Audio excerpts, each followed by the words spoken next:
Assalamualaikum warahmatullahi wabarakatuh. Yang ingin saya tanyakan Ustadz, bagaimana hukumnya main Bitcoin atau main trading? Oke. Alhamdulillah, Bitcoin, trading, saham ini adalah perbuatan atau perniagaan yang tentunya ketika kita meninjau secara syar'i, kita harus kembali kepada kaidah syarak, bahwa asal segala sesuatu itu hukumnya mubah, boleh-boleh saja, kecuali ada hal-hal yang menyebabkan ia haram secara syar'i, ada dalil-dalil yang mengharamkannya. Nah, kita kembali kepada forex, Bitcoin ya. Bitcoin di dalamnya kita lihat apakah ada unsur di dalamnya yang menyebabkan ia menjadi haram, seperti di dalamnya terjadi gharar, sesuatu yang tidak jelas ya. Banyak kita menemukan ulama kita mengatakan Bitcoin itu, forex itu pertukarannya, sell buy-nya itu kita tidak tahu secara pasti, secara jelas. Menurut saya justru trading forex atau Bitcoin ini sangat jelas, karena Bitcoin itu sudah terdesentralisasi oleh suatu platform yang disebut dengan blockchain ya. Blockchain ini membaca semua kegiatan pertukaran dari semua cryptocurrency, semua jenis mata uang digital di dalamnya, yang menurut saya justru lebih jelas daripada mata uang suatu negara. Seperti umpamanya ada suatu negara ya, kemudian mata uangnya itu hanya tersentralisasi kepada satu induk bank ya. Akan tetapi dengan cryptocurrency ini memiliki satu buku besar yang disebut dengan blockchain ya. Itu semua keluar masuknya cryptocurrency seperti Bitcoin, Doge, Ethereum, USDT, semua itu terbaca Pak, sekecil apapun di seluruh dunia. Makanya bagi saya dia terdesentralisasi dan tidak bisa dihacker ya. Jadi Bitcoin itu digunakan untuk yang baik atau digunakan untuk yang tidak baik, di situ halal dan haramnya. Nah, tapi pada hakikatnya Bitcoin itu adalah bentuk kupon digital, atau bisa disamakan dengan suatu voucher ya, voucher digital. Nah, dan biasanya ada juga yang mengatakan dia haram karena kita jual beli apa di dalamnya ya, kita hanya jual beli angka-angka saja, tidak ada barang katanya. Nah, jadi karena tidak adanya barang sehingga dinyatakan haram. Nah, kalau kita mau mengatakan tidak ada barang, ini juga sangat keliru. Karena cryptocurrency itu sendiri adalah barangnya bentuk digital. Ya, bisa diartikan sebuah kupon yang memiliki harga yang sangat fluktuatif dan juga harganya sangat bagus untuk disimpan. Seperti halnya ketika kita menyimpan emas. Ya, ketika turun harganya kita beli, ketika naik kita jual, nggak ada bedanya. Iya. Kalaupun dikatakan mana barangnya, kok bentuk angka-angka saja, 1 Bitcoin, 2 Bitcoin hanya bentuk angka-angka. Coba kalau kita ibaratkan seperti pulsa, pulsa itu juga cuma angka-angka.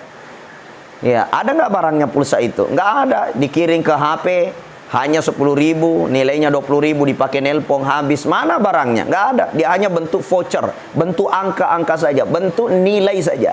Nah, maka dengan nilai hari ini, perkembangan teknologi, perkembangan zaman, yang mana semuanya serba digitalisasi, maka hakikatnya bagi saya kita harus mencari fakta dulu, di mana letak ketidakjelasannya, di mana bentuknya tidak ada barang, karena barangnya jelas, memiliki nilai yang jelas, berapa harga 1 Bitcoin, bisa naik dan bisa turun. Apa yang menyebabkan naik sesuai dengan pertukaran masuknya dan pertukaran keluarnya. Iya, jadi semua jelas, justru tidak ada yang tidak jelas di dalamnya. Kalaupun dikatakan di dalamnya adalah riba, nah persoalan ribanya itu di mana? Ya, sedangkan kita hanya membeli sebuah voucher atau kita membeli sebuah aset digital yang biasa kita sebut dengan cryptocurrency, yang ada istilah Ethereum, ada namanya e-money, ada namanya USDT, macam-macam. Ada namanya Bitcoin, ada namanya Bitcoin Gold.